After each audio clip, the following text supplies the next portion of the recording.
You are not allowed to dislike Hollowknight's Silksong, at least publicly, because if you do, you're probably gonna get attacked by ride or die fans incapable of accepting that anything can be wrong about their game. Now, of course, this is an exaggeration and it doesn't apply to all Hollow Knight fans, but to some degree it is true.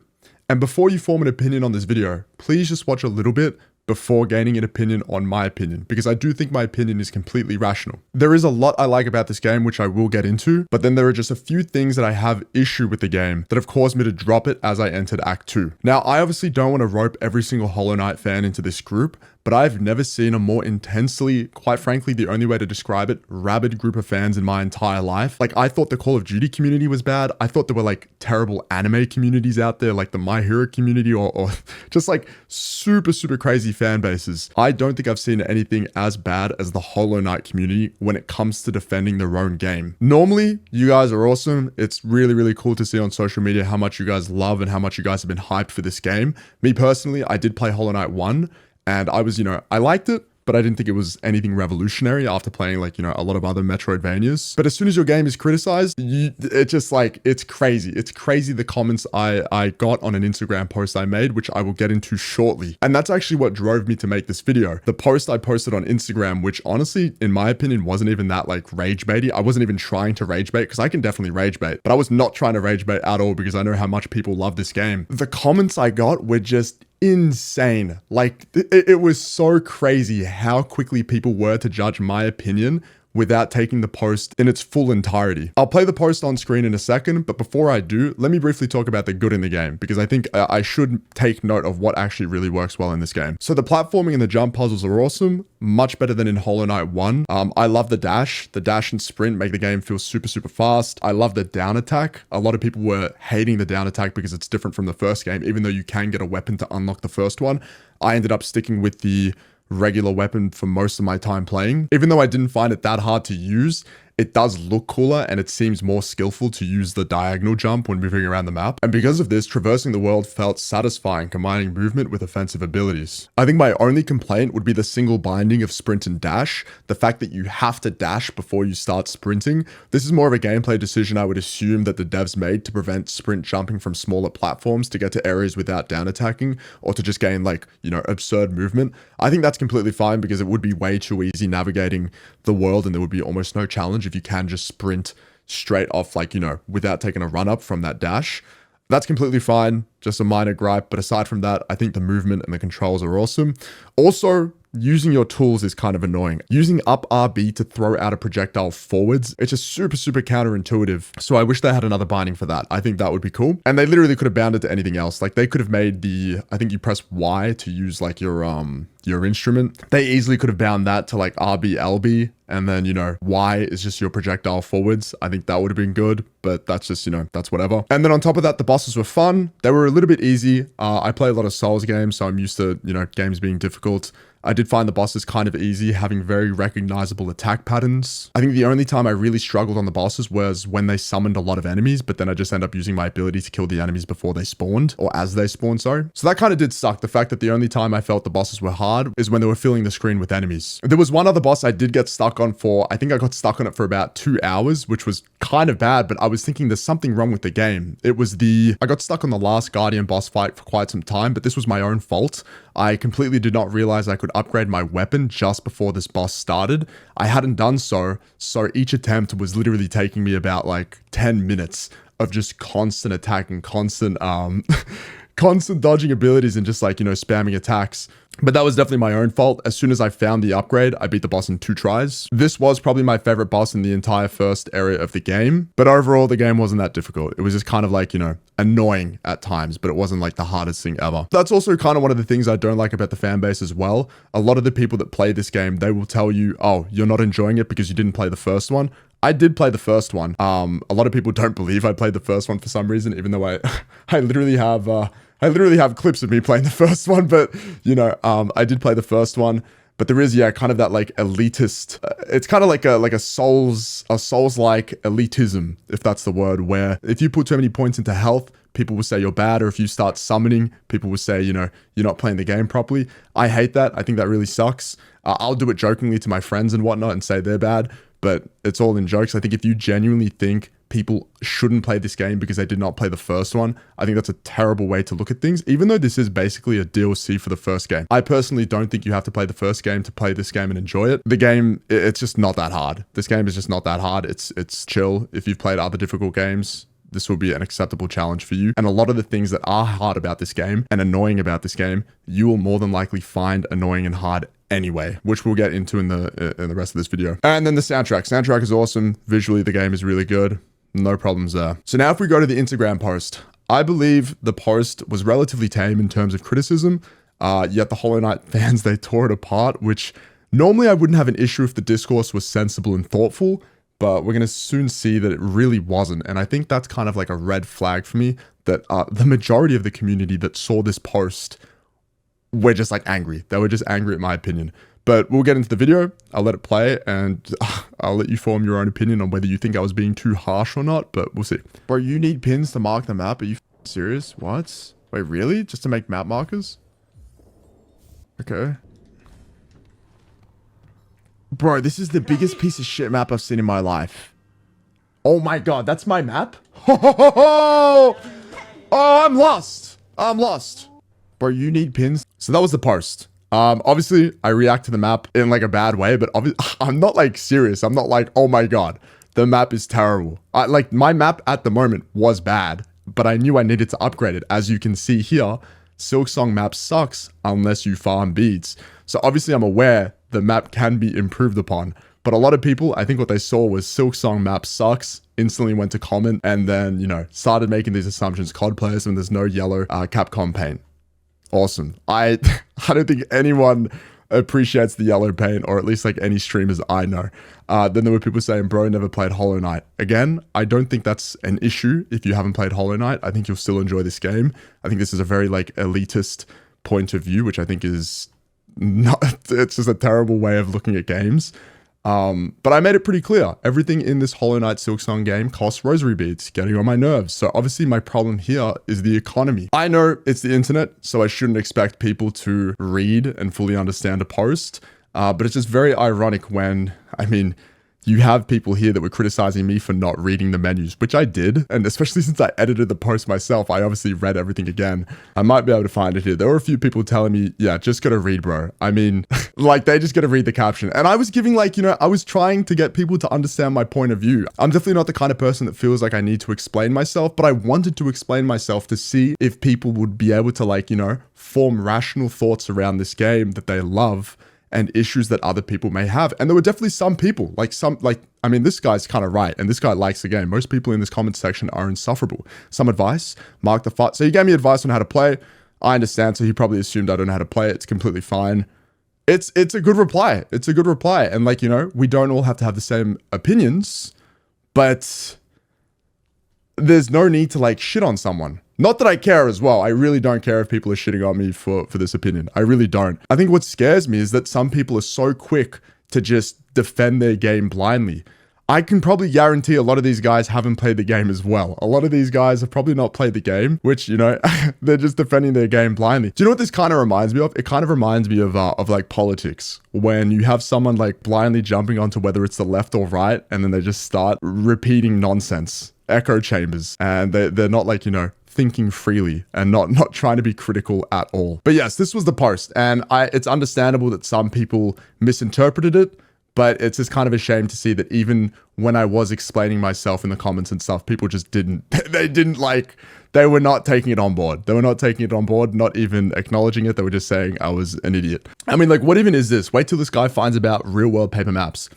What does that even mean? Like, yeah, it's a paper map in the game, but bro, I mean, for one, we don't even use paper maps in the real world anymore, like in everyday life. And then two, like, why does this have to apply to the game? There are so many other games that do have paper maps and they're still digitalized. In fact, this map is digitalized. Like, it's still not a paper map in the game.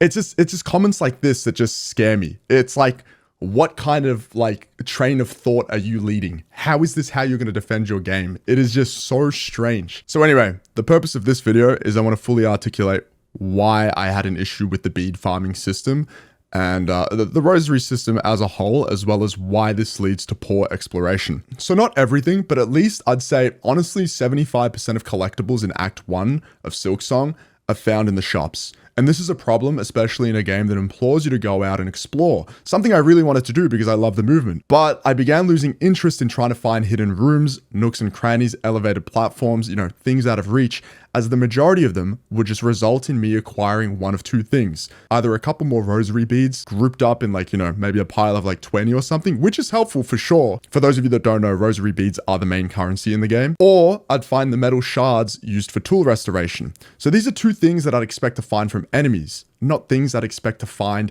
inside hidden rooms. I think I was only ever once truly rewarded for exploring out of my own way when I unlocked the Reaper weapon. But aside from that, I never really felt it was worth it. Because in the end, I'd just be heading back to the store anyway to spend my money. Instead of going all the way out there just to find, what I could acquire from killing 2 or 3 enemies, why would I just not go and farm those 2 or 3 enemies? Why did I waste all that time going to that hidden area just to get something I could find from 2 or 3 enemies? It doesn't make any sense, right? It kills the appeal of finding new discoveries, as I was essentially just farming through exploration. I would rather find the things in the store out in the open, which apparently does happen more in Act 2. In fact, in Act 2, I did find the map, but I just think this store system being left in Act 1 and being such a big part of Act 1, it's so lazy. It takes away from what makes exploration great, not just in Metroidvanias, but any games like Zelda. Zelda, you'd find the quest item you need for a certain area. You'll find it, and then you have to, use it for the boss fight and whatever. I'm not saying this game has to do that, and this game definitely does do that. You're given, just like other Metroidvanias, you find a power-up that'll help you navigate the area. That's awesome, but that's the bare minimum. I want to be able to find other things. And then people will argue as well, you don't need the map, you don't need these upgrades. It doesn't matter if I need them or not. The problem is, I'm just not finding anything out there in the world. Because I agree, I barely upgraded the map and I was fine. I think I just put I got the quill, the compass, and the map itself. Then aside from that, I didn't get anything else. But then if I'm not upgrading the map because you don't need the map in the first area, then what am I doing exploring? I'm just finding more currency that I don't need. It makes no sense. I still ended up exploring absolutely every area in the first act, and I just felt like more than half the time, I was wasting my time. It got even worse because I'd soon lose motivation to beat bosses. Bosses for me are the most important part of the game. The bosses were super fun and all, but I'd clear a boss room and then I'd get no reward. I'd kill the boss, I wouldn't get currency, I wouldn't get an item, I wouldn't get anything to help me on my journey and make my character feel like she was evolving. The boss didn't even give me a save bench half the time. I don't think any of the bosses give you a save bench to rest and continue on safely. You're forced to push on with whatever amount of health you finish the fight on, praying you don't get sent back before the boss's long run back distance, which is already an annoyance. This game has so many long run backs. The fact that you can die after you've beaten the boss and then you have to get sent all the way back is just crazy to me. That's not difficulty. And if it is difficulty, it's artificial difficulty. It is just straight up disrespectful to the player's time. Even the challenge rooms that would spawn waves of enemies, they don't even drop you any rewards. No currency, even though the enemies would normally drop it outside of the room. No save bench, no items. People will probably have the counter argument that, if the enemies inside the wave rooms dropped currency, people would just keep farming them. They'd get to the last wave, die, then redo it, collect the rosaries they lost, and then just rinse and repeat. But a simple fix to this is only make the enemies drop currency once, or make the enemies drop currency at the end once you've completed the room. But getting nothing for the room is crazy. The most egregious occurrence of this was the area where you would have to parkour the red bulbs. In fact, let me go find it because I'm sure this is going to give a lot of people PTSD. For me, it wasn't that bad. I found this area to be quite quite easy. It really wasn't, it was just long. It was long. That was the main problem with it. So yeah, this is probably the worst occurrence of it, but this is the area where you have to parkour the red bulbs, which yeah, personally, I didn't find too difficult, but it did take me time because I would make mistakes and I would eventually get tilted.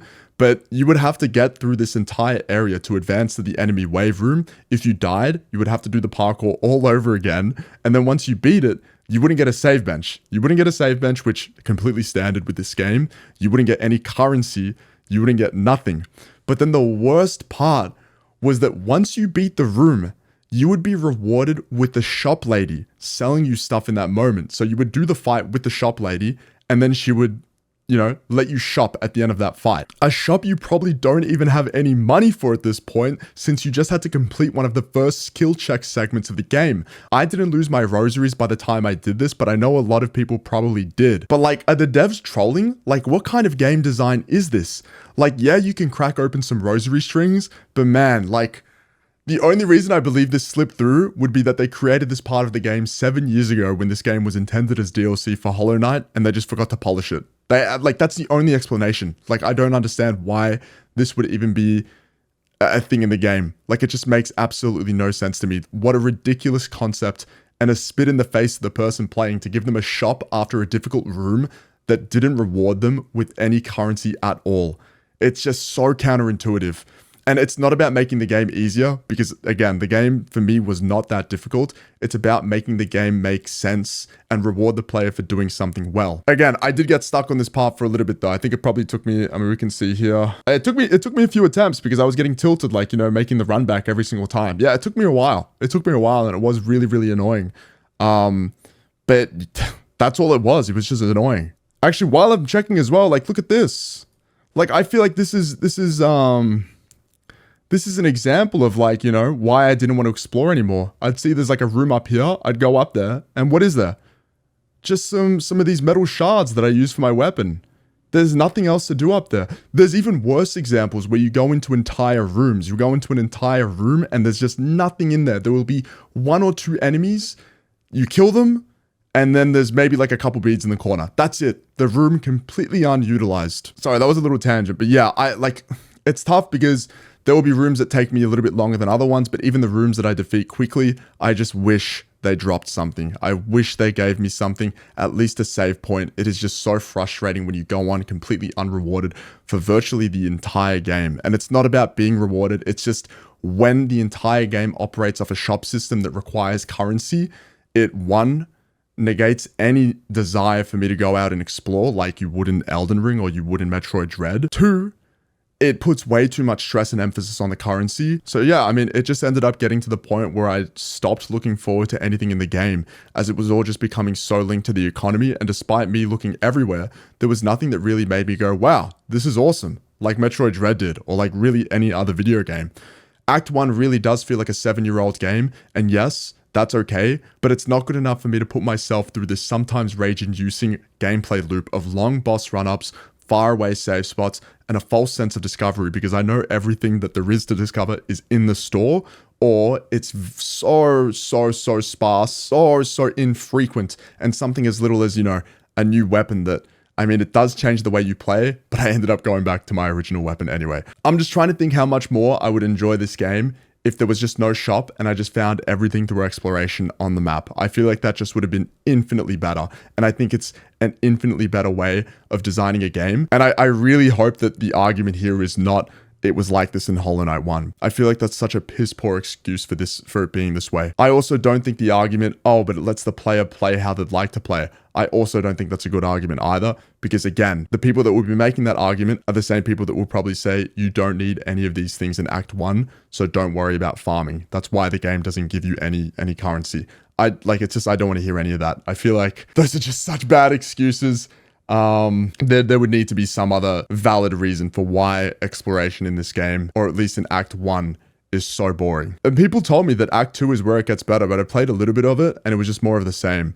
I love the boss fight, like I said, just before Act 2, the soldier lady, the last guardian. And it's a shame because things were looking up, but then as I played more, I just realized that it was more of the same. A hollow experience. There's just no other way to put it. The fetch quests the game gives you, where you got to go grab a certain amount of things like fleas or like those purple flowers or whatever, they just didn't entice me either, because it's just like, all right, I'm just wandering around looking for these certain things, farming enemies, like the one where you have to get like silver nails or something, and you have to kill that one enemy type. It's like, all right, I'm gonna go look for these enemies and then kill them a bunch of times, force respawn them by leaving the area, coming back.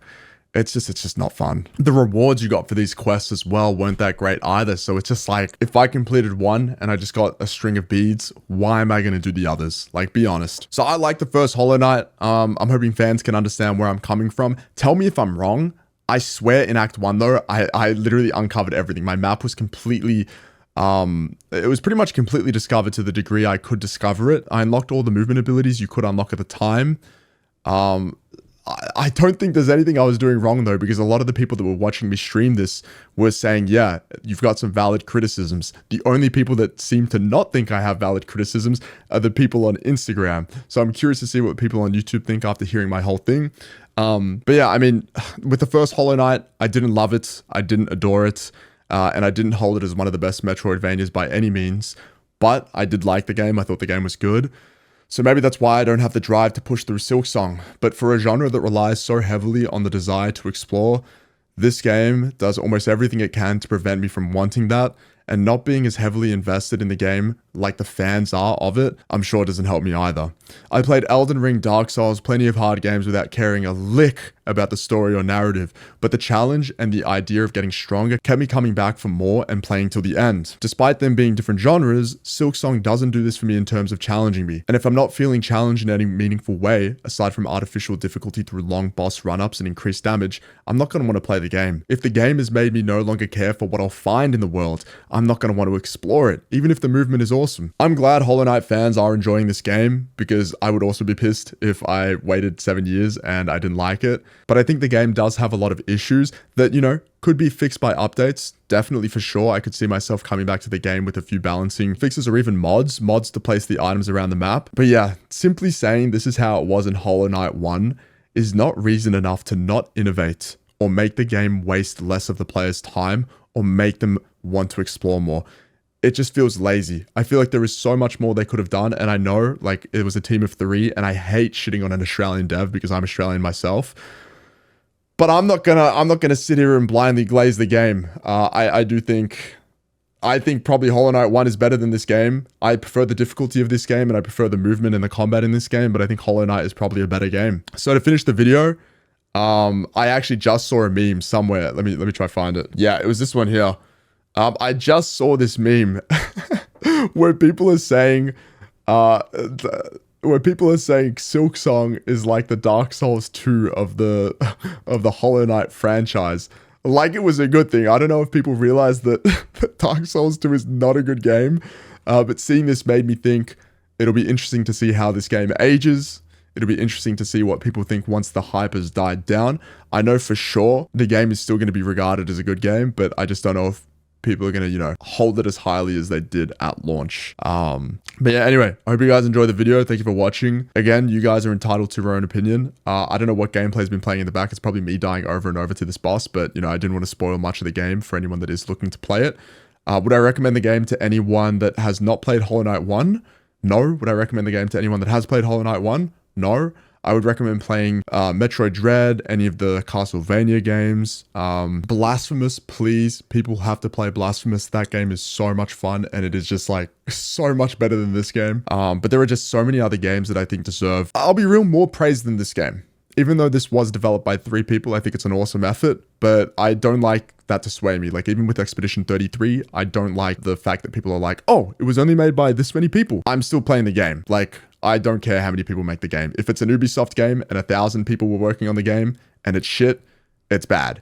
If it's a game made by 3 people and I don't like it, I don't like it. Like, it's not going to change what I think of the game. And I really do hope I see this culture die where people hate on people for hating, in quotation marks, because I don't think I'm hating. I think these are valid criticisms for you know, a kind of game I want to play. But I don't like that whole idea where people criticize other people for disliking something they like. I think everyone has the right to their own opinion. An example of this is, you know, Ocarina of Time. If someone says they were going to play Ocarina of Time and they didn't like it today, I'm fine with that. Like, I understand it's an old game. Me personally, I think that's one of the greatest games ever made because I played it as a kid. But I'm not going to get angry at someone for not liking the game because it's a 20-year-old game. Like, just because I like it, it doesn't mean other people have to like it. So, yeah. I think we're going to be a little bit more open to other people's opinions. Anyway, guys, hope you enjoyed the video. Thank you for watching. Peace, peace. Okay, and this is kind of some crazy timing here, but Team Cherry actually came out with an official patch note announcement.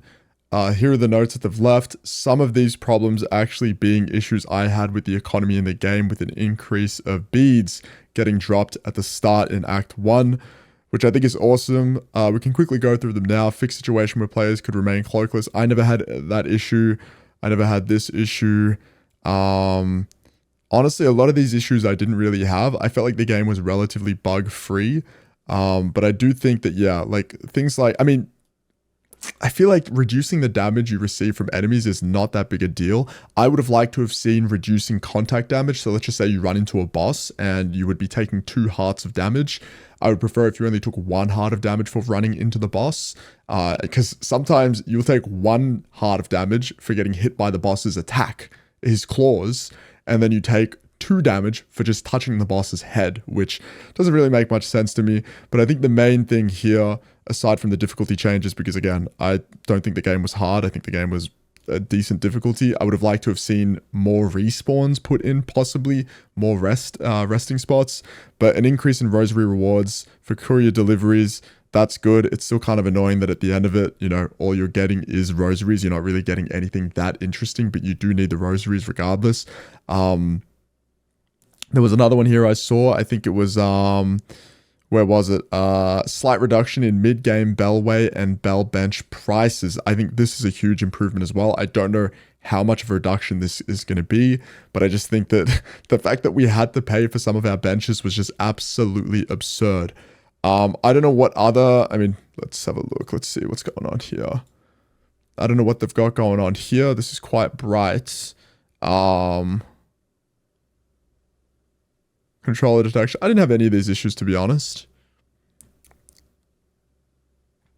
I think these were just like game issues, but it's good to see that Team Cherry is making changes and listening to whether it be the small minority of people that have, you know, come up with these issues, especially the rosaries, and then not just, you know, being complacent and just leaving the game as is. Because again, I think this is a big issue when people think, no, this is how the devs intended the game to be. We don't want it to be changed. Like, you know, stuff your opinion.